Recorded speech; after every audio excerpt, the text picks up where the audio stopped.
স্বাগত নিউজ 24 সকালের সংবাদে আপনাদের সাথে আছি রাশেদ ইমাম। সাবেক প্রধানমন্ত্রী বিএনপি চেয়ারপারসন বেগম খালেদা জিয়া তার বাসার আরও 9 জন সহ করোনা ভাইরাসে আক্রান্ত হয়েছেন। তবে বর্তমানে খালেদা জিয়ার শারীরিক অবস্থা স্থিতিশীল। রবিবার এক জরুরি সংবাদ সম্মেলনে এ বিষয়ে নিশ্চিত করেন বিএনপি মহাসচিব মির্জা ফখরুল ইসলাম আলমগীর। এ সময় দলীয় প্রধানের সুস্থতার জন্য দেশবাসীর কাছে দোয়া চান বিএনপি মহাসচিব। প্লাবন রহমানের প্রতিবেদন। শর্ত সাপেক্ষে জামিন পাওয়ার পর থেকে গুলশানের নিজ বাসভবন ফিরোজায় থাকছেন দুর্নীতির মামলায় দণ্ডপ্রাপ্ত বিএনপি চেয়ারপারসন বেগম খালেদা জিয়া। অনেকদিন ধরেই শারীরিক নানা জটিলতায় ভুগছেন সাবেক প্রধানমন্ত্রী। খালেদা জিয়ার এই বাসভবনের একজন নিরাপত্তারক্ষী প্রথমে আক্রান্ত হন করোনায়। তারপর বেগম জিয়ার দীর্ঘদিনের ব্যক্তিগত সহকারী ফাতেমা সহ একে একে 9 জনের শরীরে মিলেছে এই ভাইরাস। এমন অবস্থায় শনিবার করোনা পরীক্ষার জন্য নমুনা দেন বিএনপি চেয়ারপারসন। রোববার দুপুর থেকে গুঞ্জন বেগম জিয়ারও করোনা শনাক্ত হয়েছে। এ বিষয়ে জানতে চাওয়া হয় স্বাস্থ্য অধিদপ্তরের মহাপরিচালকের কাছে। এটা ওনাদের যে প্রেস উইং আছে তাদের কাছে জেনে নিলেই ভালো হবে, এটা আমি বলতে পারি না। পরে বিকেলে রাজধানীর গুলশানে বিএনপি চেয়ারপারসনের কার্যালয়ে জরুরি সংবাদ সম্মেলন ডাকেন দলীয় মহাসচিব। নিশ্চিত করেন করোনায় আক্রান্ত হয়েছেন বেগম খালেদা জিয়া। আমরা আজকে রিপোর্ট পেয়েছি যে তার টেস্ট রিপোর্টটা পজিটিভ, অর্থাৎ উনি করোনা আক্রান্ত হয়েছেন। এখন তার সর্বশেষ যে পরিস্থিতি, professor doctor FM Siddiqui, professor of medicine এবং রেসপিরেটরি ফিজিশিয়ান, তার নেতৃত্বে তার ব্যক্তিগত চিকিৎসক যারা আছেন তাদের তত্ত্বাবধানে তার চিকিৎসা ইতিমধ্যেই শুরু হয়েছে।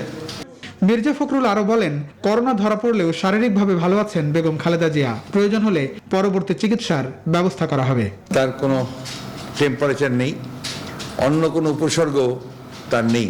তিনি এখন স্টেবল আছেন, ভালো আছেন। চিকিৎসকদের সিদ্ধান্ত অনুযায়ী পরবর্তী সিদ্ধান্ত গ্রহণ করা হবে, অর্থাৎ যদি কোনো প্রয়োজন হয় তখন সেইভাবেই সেই ফার্দার ট্রিটমেন্টের ব্যবস্থা নেওয়া হবে। এ সময় খালেদা জিয়ার রোগ মুক্তির জন্য দেশবাসীর কাছে দোয়া চান মির্জা ফখরুল ইসলাম আলমগীর। সকাল থেকেই আপনারা আমাকে অনেক। প্লাবন রহমান, নিউজ 24, ঢাকা। দেশে একদিনে করোনায় মৃতের সংখ্যা 78। প্রতিদিনই বাড়ছে মৃত্যু। নতুন করে সংক্রমিতের সংখ্যাও কম নয়। এদিকে সর্বত্র স্বাস্থ্যবিধি মানতে বলা হলেও হাসপাতালগুলোতেই নেই স্বাস্থ্যবিধি। এমন অবস্থায় সাধারণ ওয়ার্ডগুলোতেও পাওয়া যাচ্ছে করোনা আক্রান্ত রোগী। এদিকে মুমূর্ষু রোগী ছাড়া হাসপাতালে ভর্তি না করার সিদ্ধান্তে চরম ভোগান্তিতে পড়ছেন সাধারণ রোগীরা। বিস্তারিত হাবিবুল ইসলাম হাবিবের প্রতিবেদনে। রোববার বেলা 11টা শহীদ সোহরাওয়ার্দী মেডিকেল কলেজে নিয়ে যাওয়া হয় ষাটোর্ধ্ব এই ব্যক্তিকে। এর আগেই জ্ঞান হারান তিনি। সময় যতই গড়ায় ততই রোগীর অবস্থা আশঙ্কাজনক হচ্ছে। এ অবস্থায় বেলা 2টা বাজলেও কোনো চিকিৎসাই শুরু হয়নি তার। রোগীর স্বজনরা জানান, একের পর এক টেস্ট করতেই কেটে গেছে 3 ঘন্টা। তবুও কোনো চিকিৎসকই দেখেননি তাকে। এমন অভিযোগ রয়েছে আরও।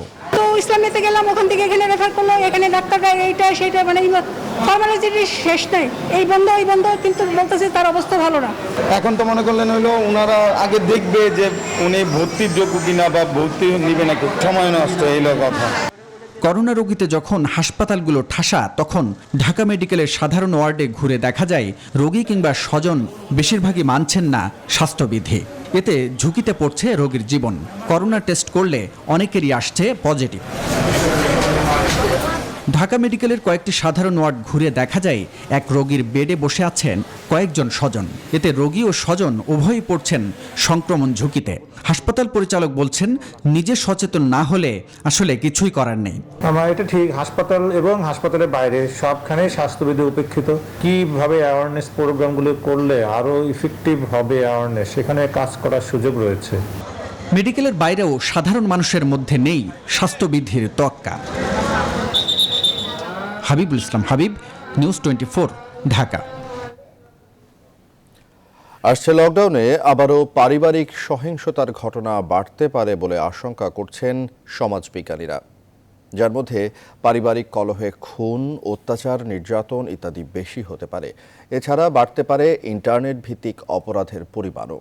এদিকে পুলিশ বলছে, করোনার এই ঊর্ধ্বমুখী সংক্রমণে মানুষকে সচেতন করার পাশাপাশি অপরাধ দমনেও কাজ করবে তারা। পাড়া মহল্লায় থাকবে বিশেষ নজরদারি। নাইম আলচিকর প্রতিবেদন। করোনা সংক্রমণ রোধে গেল বছর ২৬ মার্চ দেশে সাধারণ ছুটি ঘোষণা করে সরকার। লকডাউনের প্রথম 2 মাসে অপরাধের হার কিছুটা কম থাকলেও দিন দিন তা বাড়তে থাকে। ঘটে ছিনতাই, চুরি, ধর্ষণ ও হত্যার মতো ঘটনা।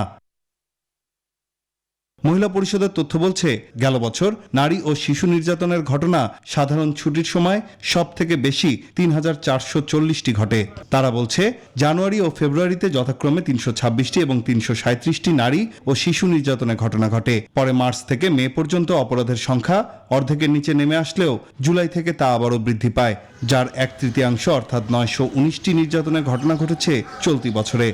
কোনো পরিবারে অভাব তৈরি হয়েছে, তার যে প্রয়োজনগুলো তার প্রতিদিন দরকার সেগুলো পূরণ করতে পারছে না। সুতরাং সেগুলো পূরণ করতে না পারার কারণে পরিবারের সদস্যদের মধ্যে ভুল বোঝাবুঝি কিংবা এই বিষয়গুলো নিয়ে এক ধরনের তর্ক বিতর্ক সৃষ্টি হচ্ছে, যেখান থেকে পারিবারিক সহিংসতা তৈরি হচ্ছে। মহানগর পুলিশের তথ্যেও দেখা যায় একই চিত্র। 2020 সালের প্রথম 2 মাসে চুরি, ছিনতাই, ডাকাতি, হত্যাসহ নানা অপরাধের ঘটনা ঘটে 4,378টি, যা এপ্রিলে নেমে 351-তে দাঁড়ায়। মে মাস থেকে আবারও বাড়তে শুরু করে অপরাধের চিত্র। পুলিশ বলছে, করোনায় মানুষকে সচেতন করার পাশাপাশি নিয়মিত যেসব অপরাধ ঘটছে তা নিয়েও কাজ করছেন তারা। আর ছিনতাই, চুরি ও ডাকাতির মতো ঘটনা যাতে আর না ঘটে সেজন্য পেট্রোল টিমও কাজ করবে। ট্রেডিশনাল যে ক্রাইমসগুলো রয়েছে ওগুলাকে তো দমন করার একটা চেষ্টা আমাদের সবসময় থাকে, কিন্তু আমাদের জায়গা থেকে আমাদের সর্বোচ্চ সতর্কতা রয়েছে। মানুষকে সচেতন করবার জন্য আমার যে মুভমেন্ট, একই সাথে যারা অপরাধী বা অপরাধ প্রবণ মন যাদের থাকে তাদেরকেও এক ধরনের একটা অ্যালার্মিং দেয়া, তাদেরকেও ওয়ার্ন করা যে এই জায়গাতে আসলে পুলিশ দায়িত্বরত রয়েছে। বেকারত্ব ও অভাবের কারণে মানুষ যাতে নারী ও শিশু নির্যাতন কিংবা চুরি, ডাকাতি, ছিনতাইয়ের মতো ঘটনায় জড়িয়ে না পড়ে সেজন্য আইন শৃঙ্খলা রক্ষাকারী বাহিনীকে যেমন তৎপর থাকতে হবে, তেমনি অভাব ও আর্থিক দৈন্যতা মেটাতে সরকার সহ সব বড় বড় প্রতিষ্ঠানকে সহযোগিতার হাত বাড়াতে হবে। তাহলেই এই সংকটকালে অপরাধের ঘটনা কমবে বলে মনে করছেন বিশেষজ্ঞরা। নাইম আলচিকো, নিউজ 24, ঢাকা। 24 ঘন্টায় পূর্ববর্তী দিনের চেয়ে কিছুটা কমেছে করোনা সংক্রমণ। একদিনে 6,17,000-এর বেশি আক্রান্ত ও প্রায় 7,000 প্রাণহানি হয়েছে বিশ্বজুড়ে। এ নিয়ে বিশ্বে মোট আক্রান্তের সংখ্যা ছাড়ালো 13,66,00,000 আর 29,48,000 ছাড়িয়ে গেল মোট প্রাণহানির সংখ্যা। তবে টানা 6 দিন সর্বোচ্চ করোনা সংক্রমণের রেকর্ড গড়েছে ভারত। একদিনে 1,69,000 জনের সংক্রমণের মাধ্যমে আবারও ব্রাজিলকে টপকে আক্রান্তের দিক থেকে দ্বিতীয় অবস্থানে চলে গেছে দেশটি। প্রাণহানি হয়েছে 904 জনের। সংক্রমণের দ্বিতীয় ঢেউয়ে আক্রান্তের সংখ্যা দ্রুত বাড়তে থাকায় রেমডেসিভির রপ্তানি নিষিদ্ধ করেছে মোদি প্রশাসন। ব্রাজিলে 24 ঘন্টায় 37,000-এর বেশি করোনা রোগী শনাক্ত ও 1,008 শতাধিক মৃত্যু হয়েছে। আর 47,000-এর বেশি আক্রান্ত ও 268 জনের মৃত্যু হয়েছে যুক্তরাষ্ট্রে। এখন পর্যন্ত ভাইরাসটি থেকে সুস্থ হয়েছে 10,98,000-এর বেশি মানুষ।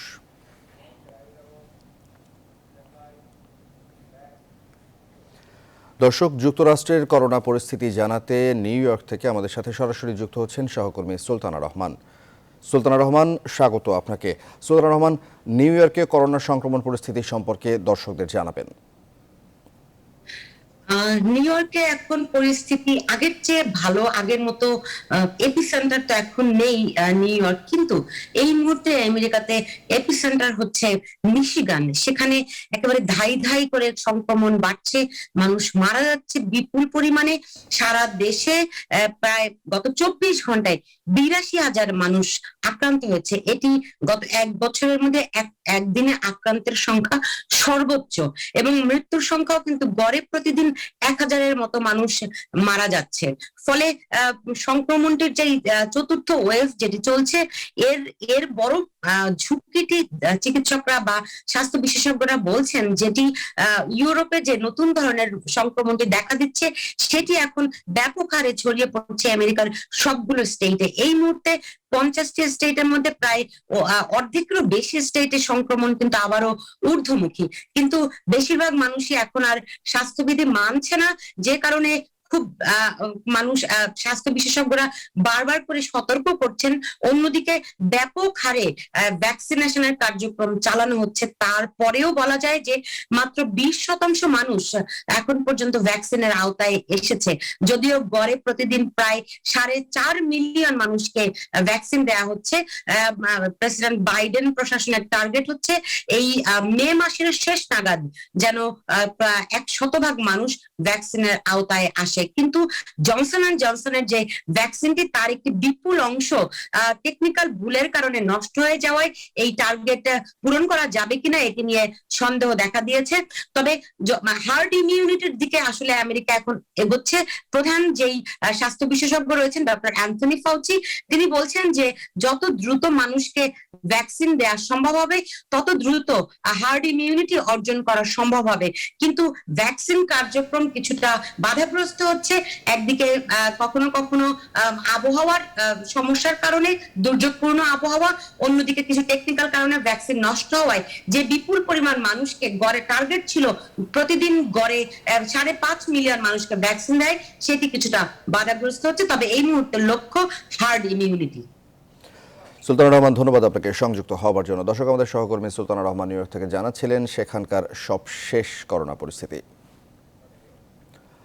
ইসলামী সহযোগিতা সংস্থা OIC-কে আরও শক্তিশালী করতে ভূমিকা রাখতে পারে উন্নয়নশীল দেশগুলোর জোট D8, এমন অভিমত সাবেক পররাষ্ট্র প্রতিমন্ত্রী আবুল হাসান চৌধুরীর। তার মতে, প্রধানমন্ত্রী শেখ হাসিনা সংস্থাটির সভাপতি নির্বাচিত হওয়ায় এবার মুসলিম বিশ্বের কাছে রোহিঙ্গা ইস্যুটি আরও বেশি প্রাধান্য পাবে। বিস্তারিত জানাচ্ছেন লাকমিনা জেসমিন সোমা। আগামী 2 বছরের জন্য উন্নয়নশীল দেশগুলোর জোট D8-এর সভাপতির দায়িত্ব নিয়েছে বাংলাদেশ। গেল বৃহস্পতিবার ভার্চুয়াল প্ল্যাটফর্মে 10ম শীর্ষ সম্মেলনে প্রধানমন্ত্রী শেখ হাসিনার কাছে সভাপতির দায়িত্ব হস্তান্তর করেন বিদায়ী সভাপতি তুরস্কের প্রেসিডেন্ট রিসেপ তাইপ এরদোয়ান। উন্নয়নশীল দেশগুলোর মধ্যে পারস্পরিক সহযোগিতা বৃদ্ধির পাশাপাশি মুসলিম বিশ্বের সংস্থা OIC-কে আরও শক্তিশালী করতে পারে D8, অভিমত সাবেক পররাষ্ট্র প্রতিমন্ত্রী আবুল হাসান চৌধুরীর। মাননীয় প্রধানমন্ত্রী শেখ হাসিনা D8 সৃষ্টি হবার আগে যে আলোচনা, সেখানেও তিনি ইস্তানবুলে উপস্থিত ছিলেন। OIC-র অন্তর্ভুক্ত 8টা সবচেয়ে সংখ্যাগরিষ্ঠ দিন নিয়ে D8 আপনার 100-কে এসেছে। এটা OIC-কে আরো সচল এবং শক্তিশালী করার জন্য D8 আমাদের প্রতিষ্ঠিত হয়েছে। আগামী 2 বছর সভাপতির দায়িত্ব পালনের মাধ্যমে বিশ্ব সম্প্রদায়ের কাছে নিজেদের অর্জনের পাশাপাশি রোহিঙ্গা ইস্যুটি তুলে ধরা সম্ভব হবে বলে মনে করছেন সাবেক এই পররাষ্ট্র প্রতিমন্ত্রী। আমরা আনন্দিত হয়েছি যে বাংলার নেত্রী মাননীয় প্রধানমন্ত্রী শেখ হাসিনা আমাদের যে এখন সবচেয়ে বিরাট সমস্যা, বিরাট মাথা ব্যথা রোহিঙ্গা সমস্যাটাকে তুলে ধরেছেন। মনে রাখতে হবে D8-এ ইন্দোনেশিয়া, মালয়েশিয়া অত্যন্ত গুরুত্বপূর্ণ দেশ। তাছাড়াও তিনি শিক্ষার দিকে মনোনিবেশ করেছেন। তিনি সিএকো যে একটা ভূমিকা থাকে অনলাইন ইউনিভার্সিটি প্রতিষ্ঠার ব্যাপারে, সেটার ব্যাপারে ইঙ্গিত করেছেন। তো একেবারে প্রস্তাবের মাধ্যমে সম্প্রতি সুবর্ণ জয়ন্তীর অনুষ্ঠানে বাংলাদেশ ও প্রধানমন্ত্রী শেখ হাসিনা আন্তর্জাতিক অঙ্গনে বিশেষ স্বীকৃতি পেয়েছে বলেও অভিমত ব্যক্ত করেন আবুল হাসান চৌধুরী। 5 জন সরকার প্রধান, রাষ্ট্রপ্রধান এসেছেন 170টা দেশের থেকে। আমরা অভিনন্দন পেয়েছি। লাকমিনা জেসমিন সোমা, নিউজ 24, ঢাকা। সকালের সংবাদের সময় হলো বিরতির, আরও সংবাদ নিয়ে ফিরছি, সঙ্গে থাকুন। বিরতির পর আবারও স্বাগত, দেখছেন নিউজ 24 সকালের সংবাদ। আজ শেষ হচ্ছে প্রাণের বইমেলা। প্রতি বছর ক্রেতা বিক্রেতায় পরিপূর্ণ থাকলেও করোনাকালের মেলা প্রাঙ্গণে ততটা ভিড় জমেনি পাঠক ক্রেতার। এ অবস্থায় ক্ষতিগ্রস্ত প্রকাশকরা সরকারের কাছে ক্ষতিপূরণ দাবি করেছেন। বিস্তারিত জানাচ্ছেন ফাতেমা কাউসার। 21শে বইমেলা চিরায়ত দৃশ্য। শেষ দিনগুলোতে দর্শনার্থীরা লাইন ধরে মেলায় ঢুকছেন, সেই সাথে তালিকা ধরে কিনছেন পছন্দের বই। এবারের প্রাণের মেলায় সে দৃশ্য দেখা যায়নি। ছুটির দিনগুলোতেও জমেনি বইমেলা। করোনা বাস্তবতায় বারবার পরিবর্তন হয়েছে মেলার সময়সূচি। বাংলা একাডেমি থেকে নির্ধারিত সময় বইমেলার জন্য উপযুক্ত নয় বলেই এবার লোকসান গুনতে হয়েছে বলে দাবি প্রকাশকদের। প্রকাশকরা তাদের সর্বস্ব বিনিয়োগ করে আসলে বই প্রকাশ করে থাকে। প্রায় কোনো একজন প্রকাশক, সে ছোট বড় হোক, যত প্রকাশক হোক, কেউ তাদের যে বিনিয়োগ করেছে সেটাও সে তুলতে পারবে না। লাভের মুক্ত পরের ব্যাপার। সবচেয়ে দুঃখের বিষয় হচ্ছে সরকার প্রতিটা সেক্টরেই অনুদান দিয়েছে, প্রণোদনা দিয়েছে, কিন্তু প্রকাশকদের জন্য তেমন কিছু একটা দৃশ্যমান প্রণোদনা দেয়নি। অনেক ভালো ভালো বই আমরা বের করেছি। এই বইগুলি যদি বিভিন্ন লাইব্রেরি সহ দেশের স্কুল কলেজে বিভিন্নভাবে দেওয়া হয় তাহলে আমার মনে হয় যারা পাঠক আছেন তারাও উপকৃত হবেন এবং আমাদের সাহিত্য টিকে থাকবে। বইমেলার চিরচেনা রূপ লেখক পাঠকের মিলন মেলা ছিল না এবার। নতুন প্রকাশিত বইয়ের সংখ্যাও ছিল অনেক কম। ফেব্রুয়ারিতে হওয়ার কথা সেটা হয়ে গেল মার্চ মাসে। তারপর আর একটা বিষয় যে অনেক অল্প সময় সিমপুরের যেই বড় যেই পরিসরে যে স্টলটা হয় ওই স্টলটাকে মিস করেছি। একটু ভয়ের মধ্যে তো ছিলামই যে গেলে কি হয় না হয় বা করোনা ইফেক্ট হতে পারি, তারপরও আসছি। করোনার জন্য অনেক বাধা হয়েছে, যেমন ভোরে বই কেনা যাবে না। এবারের বইমেলায় লগ্নিকৃত টাকা তুলতে ব্যর্থ সিংহভাগ প্রকাশনী। এই পরিস্থিতিতে প্রয়োজন প্রণোদনার। এমন বাস্তবতায় রাষ্ট্রের পাশাপাশি বিভিন্ন আর্থিক প্রতিষ্ঠানকে এগিয়ে আসার আহ্বান জানান প্রকাশকরা। ফাতেমা কাউসার, নিউজ 24, ঢাকা। শুধু সংঘাতপূর্ণ এলাকায় নয়, পুরো বিশ্বেই বাংলাদেশ শান্তির সংস্কৃতি ছড়িয়ে দিতে চায় বলে জানিয়েছেন পররাষ্ট্রমন্ত্রী একে আব্দুল মোমেন। রবিবার সেনা সদরে এক সেমিনারে তিনি কথা বলেন। এ সময় সেনাপ্রধান আব্দুল আজিজ জানান, 2022 সাল নাগাদ জাতিসংঘ শান্তিরক্ষা মিশনে নারী সদস্য আরও বাড়াবে বাংলাদেশ। লাকমিনা জেসমিন সময়ের প্রতিবেদনে বিস্তারিত।